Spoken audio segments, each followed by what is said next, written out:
What is the problem with men of this generation? Ladies, till you understand the mindset of a man, you are never going to win in the game of love.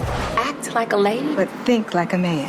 Now one book is changing the game. What are your short-term goals? What are your long-term goals? What are your views on relationships? Who are you, Oprah? I could use a nightcap. She has this 5-date rule before I get invited up. We like friends without benefits. Think like Steve Harvey. Who knew that Steve Harvey was a love guru, man? The host of Family Feud. Not me, but I'm hoping somebody writes a book about that shit so I can investigate how this happened. Survey says, lose some weight first. What the hell? I was like, man, was that guy a lady killer at some point? He just had all this shit figured out and decided, you know what? I'm going to do the world a favor and write a big book about it and then turn it into a movie. I was like, wait a minute. Think like a man, eat women. I mean, because his teeth are huge, man. You see that, brother? They're not even teeth; they're piano keys. Yeah, I was like, you need to write a book on oral hygiene instead of writing a book on how to like eat women, because he said, look like with those big old choppers you got, you look like you dining on women right now. Well, you know what they say, funny can go a long way. So I don't know what he has to say about that. He doesn't seem to have much of an angle on that either. That's his second book. Yeah. It's just when you look at Steve Harvey, I never think this is a guy that I want to trust for relationship advice. I mean, you know, it's like he's got that crazy goddamn porn star mustache, and he does still have the porn stash, and those big old bricks for teeth, and I'm those chiclets, and I'm thinking, who are you to tell me how to have a relationship with a woman, Negro? Go brush your teeth. Leave me alone. Corey, he ain't trying to tell you how to have a relationship with a woman. He's trying to tell a woman, and not a very smart one, the game that you're trying to run on her. And how to get around you. That's another thing I don't like. He's a goddamn traitor, is what he is. Brother don't come out and just reveal all this stuff about man. Write a book about all our secrets of how we think, how we do things. I mean, that's how we defend ourselves against women, man. I'm sure Steve Harvey was probably that wingman or that guy that was always in the back, seeing his boys get all the fucking women. And he's like, you know what? I'm just going to open up this big ass, case of tricks. That's the thing about it. You see a guy wearing... Fuck these guys. I never go home with these girls. Plus, Corey, you're sitting over there. This is how we defend ourselves. That's like a lion trying to come and go like, man, I only attacked that zebra to defend myself. You know what he would have done to my cubs if I didn't attack him first. Okay, since you put it like that, I'm the lion. Yeah. I'm about to strike the antelope, right? Yeah. And Steve Harvey comes out and says, run! Don't do that, man. Coming out there with that big old grin, that cheap suit he got on. Run! He gonna get you. How many antelopes do you really need, though, Corey? You go to your house, there's nothing but antelope heads on the walls. Come on. Let this one go. She has spirit. Cyrus, a lion needs meat to survive. All right, fair enough. Don't worry, I use all of the women, okay? And I'll put the head on the wall for decoration. You're like a Native American about it. I see. Okay. Yeah. Use every part of the woman until she is thoroughly used. Nothing goes to waste. No, it does not. The reason why we're talking about her dignity. No, I eat that too. You gonna eat that? But you know what? The reason why we're talking about Steve Harvey and love and relationship advice is because Steve Harvey wrote a book back in 2009 that I did not know about called Act Like a Woman, Think Like a Man. And it's about how women should start to figure out how the thinking process is in men so that they can get what they want. Ultimately, the goal being a stable relationship, meaning marriage. But this movie right here, it functions more. And this is what I like about this movie. We've had a lot of movies. This isn't the first movie to do this. We were just talking about this, which takes like a book, a self-help book, and makes a movie out of it. We've seen a bunch of them. The one that comes to mind is He's Not That Into You. Yeah. But I want to say like that last Sarah Jessica Parker movie, not New Year's Eve, but the one she made before that. The one with Pierce Brosnan? Yeah, the one with Pierce Brosnan. It was another one of those type of books where it's kind of based on a self-help. Oh, she's amazing or something like that. Yeah. How does she do it? Yeah, how does she do it? Yeah. But this actually, you know what? This one I think is a lot more successful at pulling off that formula than any of the others are, because they actually weave a story where the book plays a part in the story. It's not just talking about the book, but it plays a part. And you got these creepy moments where Steve Harvey pops up on a monitor, on a TV screen in a bar, or just out of nowhere, kind of preaching some of his guruism, you know, teaching the women like, hey, don't give it up on the first date. It's a lot of fortune cookie shit that he's really teaching us to, excuse the expression, dumb hoes who don't know just like the basics of life. Wow. Yes, please excuse that expression. And that's coming from me. I mean, just saying like, hey, you know, you give it up on the, you know, right away. He might not respect you. Yeah. I kept laughing every time Steve Harvey popped up because I was like, wow, it seems like this role should have gone to somebody else a little bit more legitimate. It's like, this guy's a fucking comedy guy, and he's not even that good at it sometimes. But he wrote the book. That's the part that baffled the fuck out of me until I saw the credits at the end. I'm like, that motherfucker wrote a self-help book for women? It's like, no shit. I'm like, well, hell, where the hell is Danny DeVito's book on, like, you know, I don't know, like, how to become a millionaire? I don't get it. I was DeVito really is a surprised. millionaire. Oh, is he? Oh, I'm sorry. Looks like you need to start reading more books, Cole. I keep thinking he's his character from Always Sunday. I'm sorry. Stop trying to be Batman and learn how to be a good man. I wonder though, what the hell does he have to really teach in this sense? Like, act like a lady. Okay, so dress sexy, think like a man. Give me the fucking remote so we can put the game on. I don't. What is he? You know, it's almost like he's saying, hey, look, the number one job for you is to go out and find a mature man. But since you're too hard-headed to do that and you want to stick with this loser you got, let me show you how to transform this loser into an adult. Yeah, it really is. It's an advice book, but they've taken it and centered the advice around pretty much romantic comedy. Because that's what it is. It is a standard romantic comedy. It has every relationship in here goes through all of the phases, stages that we see in every romantic comedy that follows a formula. But what makes it stand out is that this is mostly an all-black cast. You have 5 guys with that one token white guy that is just there for no reason. Well, there's 2 white guys. Well, I'm talking about the one white, like there's one white guy, Jeremy Ferrara. Jerry Ferrara, who's Turtle on Entourage. So he doesn't even know he's white. Yeah. Well, I mean, they mentioned, but you know what? They got one guy who's bigger and goofier and whiter than him, so it almost makes Jerry Ferrara not seem quite as white. Yeah, it's a guy named Gary Owen he's a comedian, and I've seen his act. He's actually very funny. I figured that's what it was. You don't see a white guy hanging around with a bunch of other black men unless they're comedians. Well, not only that, I thought he was the coach because he's a white comedian who plays a lot of black clubs. Oh, he does? Yeah. Oh, wow. So he kind of goes for a black audience, and he's very good at it. So he didn't even know the camera was on. He just thought he was at another black club hanging out with these guys after the show. Hey guys, I'm black just like he's you. booking his next gig. There's multiple occasions it could be like 1 or 2 white guys hanging out with a bunch of black guys. For instance, any given basketball game, or a podcast about movie reviews. It'll be that. Yeah, but in this one you have 5 good friends, I guess 6 if you count the bullwinkle ass looking white guy. You know? But you've seen these guys before. It's Michael Ealy. You have this guy named Terrence Jenkins who goes by Terrence J. Now, fool, your name is Terrence Jenkins. You have Romany Malco, and the person everybody knows about the most right now is Kevin Hart. Yeah, and I know I'm missing one guy. Dang, you missing I lost the black guy. Which one? Which Terrence J? No, you mentioned Terrence J. Is it damn? Who was the other guy? Jerry, Jerry Ferrara, who we mentioned, but he's the white guy. Yeah. No wonder I lost me. It was snowing outside. He was standing out there. Well, you know what?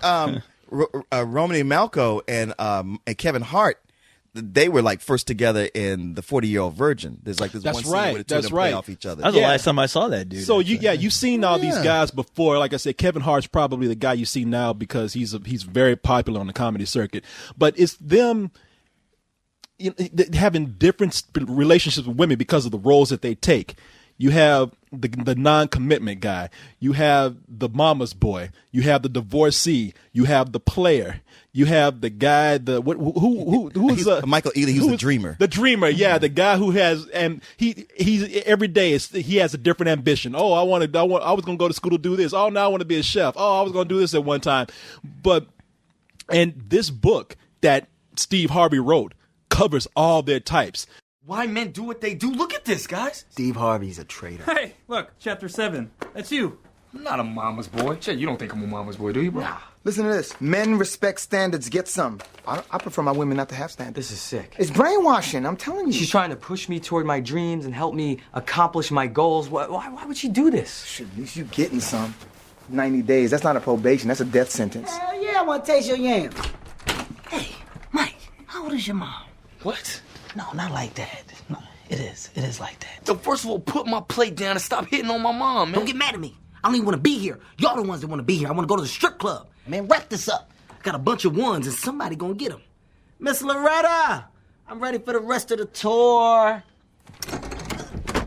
So we get to see how this advice that Steve Harvey gives comes from the point of view of both the women that they meet and how the guys perceive themselves as these women start to turn the game on them. It's just a game that goes back and forth with them. And look. It's a Game of Thrones. Exactly. It's like, if you took Tyler Perry version. Yeah, it's the black version. Yeah, that's the thing about this movie, though. It's directed by Tim Story, who we last know from all the Fantastic Four movies. Oof, not and, good. And let me tell you something about Tim Story. He comes in. This dude does not like Tyler Perry. I'm telling you. He already came in and said, fuck Tyler Perry. This is how you do it. And look, I had no dog in this fight right here, but yeah, this is the movie that Tyler Perry wants to be. Oh, yeah. Yeah, like the thing I said to you when I walked out of it, I was like, you know what? Fuck Tyler Perry. Because I'm like, all this time been trying to give him the benefit of the doubt. It's like, well, he's using these black actors and he's using his money well. And it's like, yeah, but he's still creating shit. And I'm tired of like giving him a pass and act like I'm watching my kid give an Easter speech. I'm like, come on, baby, you can do it. I mean, we all agree it's good to see an entrepreneurs happening in Hollywood, sure, the African American community. But what's even better is that there's more of them because competition breeds quality. And if you got a guy who's actually taking that formula and actually making a good movie, yeah, then we won't have to sit through a terrible Tyler Perry movie twice a year anymore. Be careful, because I'm telling you that this movie will probably do good, and then before you know it, oh, guess what? We're doing another Fantastic Four movie with our good buddy over here, ready to take the reins. I don't know. I mean, I could see Tim Story being upset because he kind of started this with the barbershop movies, only to like go, okay, I'll do Fantastic Four, and Tyler Perry moved in and just kind of start fucking the genre up. So he's like, look, Negro, this is the right way to do it. You write good characters. You have funny jokes. You have endings. Everybody doesn't have to go to church. Church doesn't have to be in here at all. Yeah, because that's what they do in the movie. The characters come out and like, okay, so it starts out with one party here. One of the guys that I'm not mentioning is Chris Brown. Oh, right. And Chris, who for some reason has no real role in this movie except to be a guy that comes up and gets a girl's name wrong all the time. Yeah. Megan Good plays the girl that he slept with, and he's always like, "Hey, Myra." She's like, "I'm Mia." That's his only. He's only there to be an asshole, kind of like in real life. Yeah, I honestly thought there was a section in the book that we were going to get to, the guy who beats the shit out of his girlfriend and then somehow manages to win her back at the end of the movie. I was like, all right, yeah, you got Chris Brown. That's great. You got his girlfriend that kind of looks like Rhiannon in a way. Yeah, okay, let's see how this plays out. In fact, there's a chapter in the book called Chris Brown. Yeah, I know. I don't know. I mean, I thought he did pretty good. I mean, yeah, he fucked her and stole her coffee and couldn't remember her name.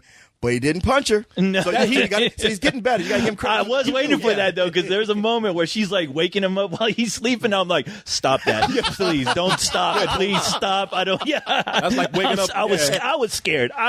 Yeah, exactly. Yeah, that's like waking up a tiger. Don't. Yeah, I know. Let's get off me. Sorry, that's a reflex action. No, but funny. He again. He didn't bother taking any acting lessons either. I mean, he's got those little cameo spots. He comes in, and I'm like, wow, he's terrible. Well, that's why they did it. Tim Story probably had a bigger role for him. They're like, stop. Just fucking name up and get the fuck off my set. But in the movie, it starts out with him. He's stealing Megan Good's coffee, and you hear in the bathroom saying, "Hey, let's go see that new Tyler Perry movie." You know, the one where you got the woman who's being abused by the really rich guy who's really mean, but yet she finds love in the end. And they actually said that? Oh, yeah. Said it. Wow, you're not kidding when you said Tim Story doesn't like Tyler Perry. Tim Story could have walked by the camera with a sign that said, "Fuck Tyler Perry." And it wouldn't have been anymore. And they even talk about spoilers. They spoiled that movie too during a dining scene where they're telling, he's like, "Come on, man, let's go check out that movie." No, let me tell you what happens. Like, oh yeah, and and I was trying to think, was that actor who was telling the end is like, yeah, some guy goes crazy and throws out his children? Was that the actual actor who who actually did That's it right. in the movie? That's right. I knew Michael Ealy was in one of Tyler Oh, he Perry's was? movies. Wow. He's in for Colored Girls. That's right. Yeah. Oh, so he was kind of making fun of himself. Yeah. Exactly. He's like, yeah, you don't want to see it. At the end, there's a crazy guy who starts throwing kids out the window. Janet Jackson gets AIDS and a crazy guy throws a baby out the window. which really is what happens Meanwhile, in the movie. Tyler Perry's on the phone saying, "Kill Michael Ealy." Say, brother. Let me ask you, like, it sounds like I'm confused as to what the format is here, because you're saying it's based on all these stories to, like, give examples to women, but is it set up, like, sort of self-aware? Is there fourth wall breaking here? Like, Yeah. is Steve Harvey talking to the narration. audience? Kevin Hart's character is doing narration because while these guys, you know, it's a bunch of single guys. You know, you remember Corey's movie 2 a.m.? Yeah. It's very similar to that, where it's a bunch of single guys hanging out at the bar all the time. Yeah. And they go off on their separate adventures. Now, each one of them, their woman is reading the book and going, I need to apply a new strategy. But Kevin Hart, him and his wife are separated, so he's sort of like the omniscient narrator, except he's also hanging out with one of the guys. And he's actually one of the consistently funniest things in the movie. I mean, it's almost like it was his vehicle, except there's just too many people in it to make it his Well, which vehicle. is really surprising because that was the only thing from the trailer. I'm like, oh man, I hope that's not the annoying guy that you're gonna get tired of eventually, because all his jokes are, they're just one after the other. But yeah, I was really pleasantly surprised that all his jokes were actually working. And he was just funny to watch. He was very charismatic on the screen, and you couldn't help but wonder what the fuck was going to come out of his mouth next when he was hanging out with his buddies. True. Did it just go, like, was it divided up like short stories, or was it skipping back and forth? No, it was like a traditional narrative. I mean, really, in every sense of the word. They actually juggle all of the subplots really good. I tell you what's really good about the movie is that you have black people.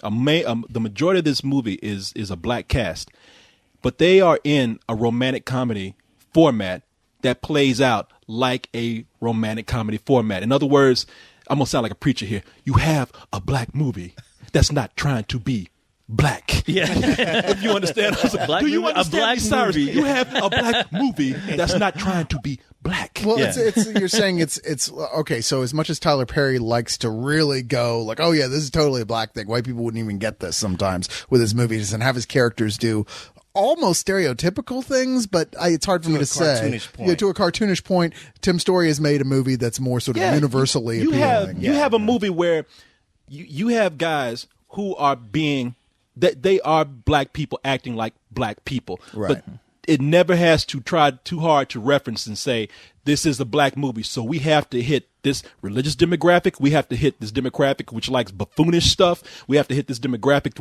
which recognizes urban stuff. You could trade out these characters with white people, and it would be the same movie. And I personally think, especially after all the Tyler Perry movies that you described, Cyrus, that black people need this. They need it. They need it. The audience needs it so they can learn how to fucking behave, and black actors need it so that they can get more projects like this. You're right. Yeah. And I like that the movie worked that way. It just everybody felt natural. It's almost like I really did when I say this. It's like doing one of our podcasts. I really meant that, because it's like all of us hanging around with different backgrounds, different cultures, or whatever, and we're not afraid to bring it to the forefront, but yet it all meshes well together. That, like, none of these characters felt fake interacting with each other. Okay, Cyrus, you would have felt very safe in watching that movie. We know that's why you didn't go. You were scared. You'd have no reason to put your wallet in your front pocket. And they're You'd be also okay. well spoken. I remember you jumping the broom, understood, sweating, looking over your shoulder every 5 minutes. I don't blame you. I was doing the same thing. But I was ready to jump out of the room. He jumped the broom, jumped through a window. But yeah, it's good. I would say that the and I'm gonna let these guys go on. I would just say that some of the faults with the movie is what we already covered. You got 2 different narrators in this movie, and it feels like they just it felt like Steve Harvey was fighting Kevin Hart, because Kevin Hart was narrating, but every now and then Steve Harvey would edit himself in the movie. Kevin Hart be talking. Now you see, excuse me, ladies, I wrote this book, right? Look at these glistening teeth. Trust me for my advice. And it's like, man, move. I'm trying to watch the movie, okay? But I'm the ladies, man. man. It's funny those inserts with Steve Harvey. Like, I understand why they're there, and yet they didn't feel organic. They felt like they were crowbarred into it, and they were unintentionally funny. Like we were enjoying it, but laughing at like, this is so ridiculous the way he's coming in. It just feels awkward. Oh, look out, Leon! Here comes Steve Harvey behind you. Oh shit! Excuse me, he's going back. Excuse me, people. Let me tell you about this review that they're talking about. Ladies, don't listen to them. It was. But I like Steve Harvey. I do felt like they needed him in the movie because he wrote the book and it made it feel like, okay, they should tie back to it. It's just not a movie that was made arbitrarily out of nowhere. You felt like they got the author. He's talking about it. He's adding his own. He's adding his personality to a movie that's based on his book. I guess the other thing that I felt though is that, man, the movie was just a little bit too long. No, that movie was long. I remember like towards the tail end, I was ready to jump out of my seat and leave because I was like, all right, you know what? I like the fact that they can make a black movie and I don't have to be reminded that it's a black movie. I mean, I'm like, wow, somebody actually accomplished that feat to where I'm like, yeah, this could be like any of my buddies, you know, they are people. And they they are people with real jobs, and they're not ridiculous to the point like Steve, where it's like with the Tyler Perry movies, where it's like it seems like somebody trying to pretend to play a grown up. You just didn't get that feeling, and I was like, wow, you know, it didn't feel like a 6th grade play. Exactly. And I'm like, you know, that's great, but you know, considering the subject matter, it is still kind of like, you know, an atypical type of romantic, you know, movie involving a bunch of guys trying to get with trying to get with the girls, and you know, and you kind of see how all these are gonna like play out. You kind of just know it already. So I mean, there wasn't anything too surprising, even though the one thing that was going good for it was the comedy. The comedy actually worked, and I enjoyed that. But when they started to get to the you know, inevitable conclusions, how these things are going to wrap up, it was kind of paint by numbers, and it just kind of like, all right, this is cool, but you know, let's wrap this up because, you know, you got like 7 other guys we got to wrap up their stories, and you know, you just know that they introduced one. I'm not going to even say what it is, but near the movie was almost over, and they introduced another subplot. I said, man, y'all better wrap this up. It's funny because there was a point like I was enjoying it. I wasn't even like rushing it, but I was kind of like, all right, it's time to come to the end, and I realized, shit, we still got 2 major guys and we haven't wrapped up the story. It was almost like the movie that really, there was a scene where Morris Chestnut, if you don't remember who Morris Chestnut is. I remember Morris Chestnut. Do you remember Morris Chestnut? I'm not talking about the guy that washed your car last week at the car wash. I'm talking no, Cyrus, it gets to the point of the movie, it feels like it's almost over. And then it was almost like they said, oh, wait a minute, we got another black actor who hasn't worked in a long time. We got to bring in here Morris Chestnut, everybody. I was like, come on, man. Yeah, if you had a problem with the last Lord of the Rings ending, I mean, wow. You ain't seen nothing yet until you see this movie. The thing is, when the movie starts, I was just kind of like, well, I had a good feeling about this from the trailer. I mean, it was one of those where I thought, you know what, despite how it looks, I think it's going to work out okay. And the way it began, I was like, I might be wrong, but it got better the longer it went on. I will tell you, I agree with you guys. It's like there's too many characters, and that one too many character was Jerry Ferrara. I thought he was the weakest link in the chain because, you know, racist.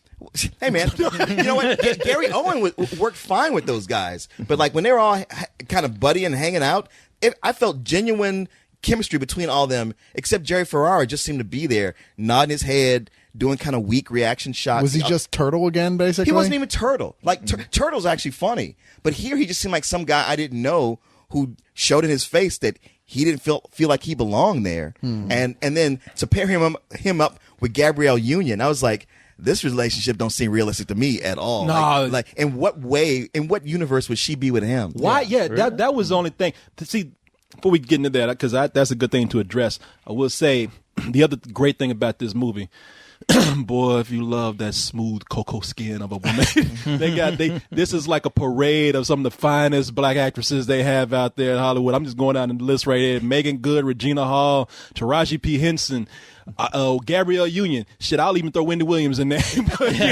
Well, I don't know. Wendy Williams looked kind of drag queenish. I'll even throw Jennifer Lewis in there. You know, the girl, one played the mom. It was a lot of beautiful women in this movie, and I think they played their role well. They did. Yeah, like Taraji P. Henson plays the professional corporate 6-figure earning woman who doesn't want to date a guy who she considers lower than her standards.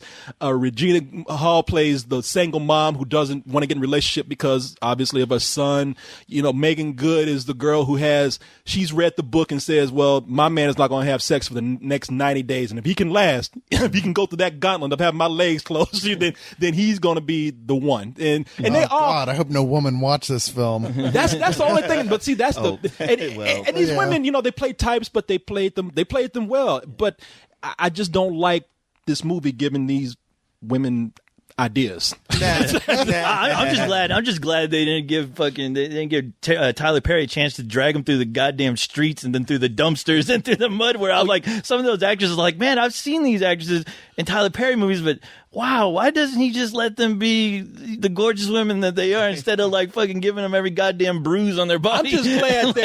I'm just glad that none of these men were just total asshole villains like Tyler Perry. I mean. Well, Chris Brown. Toy Story. Toy Story even calmed Chris Brown down. Right. So, you know, because if this had been Toy Story. Tim Story. Toy Story. I was like, when you said that too, I was like, wait, did Chris Brown watch Toy Story? Yeah. And he started crying. He's like, I get it now.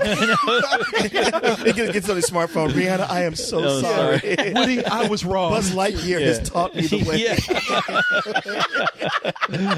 Yeah. Tim Story, Toy Story, whichever one it was. He's not hitting Feminism anybody. and beyond. Yeah, instead of telling this girl to the moon. But man, but yeah,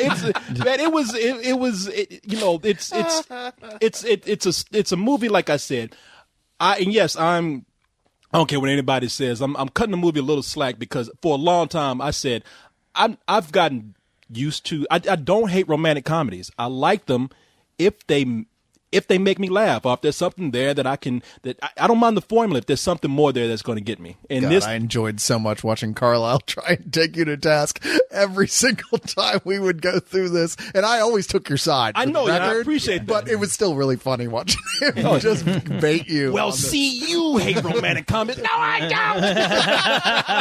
I only hate the shitty ones. But you know what? You didn't see the end of that relationship where him and I actually got together. I'm sorry.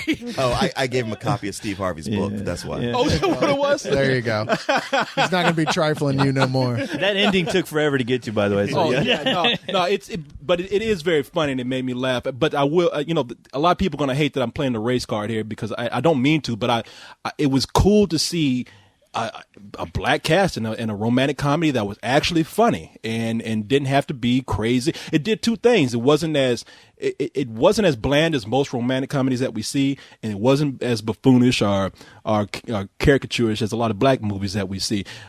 You guys got anything to add though? On this, just give you a review. Okay, I'll give. He's like, shut you going longer than this movie. I know. I mean, give me a review. How many endings do we need? No. Like I said, it had its faults. Mainly that I hate that I actually have to say that I was getting restless and bored near the end. I mean, it's just like any romantic comedy. You know where it's going. We don't need to go, the long route to get to our destination here. So, and that's the main reason why I'm going to give this a very, very solid matinee. I'm with you on that. Yeah, I mean, I like that. It was actually funny. A lot of those guys, I really thought some of their stories were pretty damn funny, just the situations they were getting to. But yeah, as soon as, you could tell, as soon as those guys got a hold of that Book of the Dead, they were like, okay, we got this all figured out now. You're like, all right. It's like now I could tell that they were getting ready to wrap it up, and it kind of wrapped up just exactly how I thought it would, even though it did take quite a while to get to that point. But yeah, I mean, it was still, for a romantic comedy, it held my interest, which is always a surprise for me. So I'm going to give it a matinee. Yeah, I mean, I guess having Jerry Ferrara in there is some way to show, like, hey, it's not just black guys hanging out together. And his character in that story is probably from the book, one of the, the type from the book that needed to be told. I just wish they got somebody better than him who actually brought something to the table. Can I say I agree with I'm glad that they had him in the mix. But I think that if they wanted to put a white guy in there, there's so many others. There's so many others that they could have chosen, or they could have put him in a different position. Or maybe he's just real cheap. He's like, look, Entourage is over. And I'm gonna be Turtle. I'm gonna be 20 years old, showing up at Ramada Inns, signing pictures of Turtle. Yeah. Unless I can get something else, please. I'll do this movie for free. Maybe they should have gotten Danny DeVito. Who knows? I mean, I would have worked. I would have loved else. that. It's just that, like, you know, it's one of those things because you do feel how long it is because they have all those characters. They have to, they have to wrap them up. They put them out there. You can't just leave them off. Mm-hmm. And I feel like if he had brought more, maybe it would have been at like, well, you know what? I don't mind because I want to see what happens. It's just like, dude, no. He felt like he had no problem. There was no real problem. Yeah, there wasn't. Yeah. You know what? Yeah, he was a character who had a made up problem. Mm-hmm. I mean, you know, his girlfriend is like, it's about time that you grow up. And I don't even understand why I have to be the one to tell you this. Well, I didn't get that. Your girlfriend has to convince you to get a good job that you're qualified for, that you can get the day that you go to interview for it. I don't fucking get that. That's the dumbest plot line in this movie. And do you have any mirrors in your house where you can look at you and look at her and see that, like, you need to do whatever it takes? You dumb motherfucker. You better go and get a job to keep this fine piece of ass right here. How did he get her in the first place without a job? Because he was on Entourage. Because when they were in college, they smoked a lot of pot together. Oh, well, yeah. It'd be a brief period of muting of her better sense. And then she comes out of that haze cloud of THC and goes, oh, my God, what have I done? And you're white. Damn, I was high. I know a lot of relationships like that. Jesus, I thought you were Denzel Washington. But, you know, I mean, yeah, at its heart, it's still, you know, a basic romantic comedy, but they do some things that keep it from being bland. And any romantic comedy, it's like, I don't even want to complain about, well, it comes to this because that's what they come to. It's like, that's just the nature of the beast. It has to happen. Otherwise, it's not what it is. But it kept me entertained. It's one of those crowd pleasing movies where you miss a lot of jokes because people are laughing so hard. Oh, that's true, man. I missed so many lines in that movie. And people were genuinely laughing. Yeah, genuinely laughing. I mean, they had some funny situations, and Romany Malco and Kevin Hart and even Gary Owen, they had all the best comedic lines in there. Romany Malco and Kevin Hart work so well together. They really do. They have a scene where Romany Malco has no shirt on. I know y'all, that did remind I didn't say me. nothing, but you got to see what you look like. I know. It reminded me of me and you because Kevin Hart is just telling him, Romany Malco, who's a good-looking guy, is in there just cooking breakfast with no shirt on, and Kevin Hart's like, man, it's just you and me here. Put a shirt on, man. I got enough of this. That was hilarious. I was like, and I was thinking to myself, I was putting my shirt back on. We're watching a movie, man. Come on. Hey, man, what? He can't be comfortable? What are you saying? He paid for that seat. That's true, man. Thank you. But it does come down to a very solid matinee. Yeah. And what did you give it, sir? Oh, yeah, you're too scared to go to the theater. Is it safe to come out yet? Have the black people gone home? I would tell you, man, there's just so many reactions that people have in this movie. Just some of the reactions that they have to things that were funny. And I tell you, one of the reactions that I was expecting and didn't get, when Chris Brown came on, all the women in the audience had knives in their mouths, had guns in their hand, had spats in their hands. And when he came on, he was laying on the bed with their tattoos. They were all like, "Aww!" You heard weapons drop. You heard knives dropping. You heard guns going off when they hit the ground. They were all taken in by Chris Brown. Man, I want to see Chris Brown's book about how to treat women, because I'm sure on the back of it's like, use this end to hit her. Yeah, it'll be a boxing manual. Smack around. But then, I have to show I'm a guy with potential. Sweet. Where to? Damn, look how small your skirt is. Woo! Think like a man.